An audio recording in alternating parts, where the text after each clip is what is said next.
Уривање на правниот систем и проширување на етнодетерминираното носење на одлуки е реакцијата на правните експерти на најавата на лидерот на ДУИ Али Ахмети дека Артан Груби како вице-премиер во идната влада всушност ќе кораководи со неа преку консенсуално носење на одлуки. Според нив, поради праксата на тајните партиски договарања, треба да се почека да се види што точно договориле партиите, што го подкрепува и фактот дека мандатарот Зоран Заев синоќа негираше дека владата ќе се раководи консенсуално и Оти Груби само ќе го менува на седниците кога тој ќе биде отсутен, но без така наречени врзани потписи. Сепак за универзитетската професорка Мирјана Најчевска и самата идеја за такво нешто е спорна. Самата идеја на постоење на таков вид на поделба во владата веќе излегува надвор од она што би представувало граѓански модел и го проширува етноделењето и во владата и во се она што представуваат процеси на одлучување. Така што се поставува прашањето во моментот кога тој заменик ќе председава со владата, на кој начин тоа ќе го прави, во чиј интерес, дали ќе ги застапува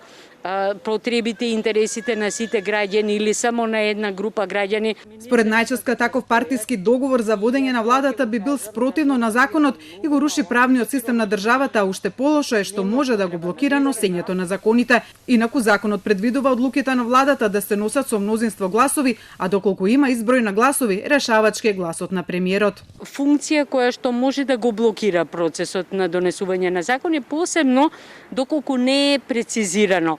за што се однесува консензуалноста. Според неа, Бадинтеровиот принцип на носење на одлуки се однесува и е логично при носење на решенија кои се поврзани со идентитетот на етничките заедници, но нема потреба од воведување на ваков облик на блокирање на процесот на носење на одлуки за прашање и проблеми кои ги тангират сите граѓани подеднакво. Најческа пак именувањето на Груби за прв вице-премиер, функција која нема во законот за влада, го толкува дека врз партиски договор би можело во иднина и оваа функција да се озакони со измена на законот за влада. Инаку, освен што вчера меѓу парламентарното мнозинство СДСМ ДУИ настана какафонија во толкувањето на идната улога на вице-премиерот за политички прашања, дали тој ќе биде премиер во сенка или само технички ќе го менува Заев во отсуство, меѓу нив немаше несогласување околу позицијата која Груби ќе ја заземе прв заменик председател на владата или позвучно прв вице-премиер. Законот за влада предвидува заменици на премиерот кои тој ги овластува да вршат одредена надлежност и му помагаат во работата и според законот нема прв како ни втор ни трет вице-премиер,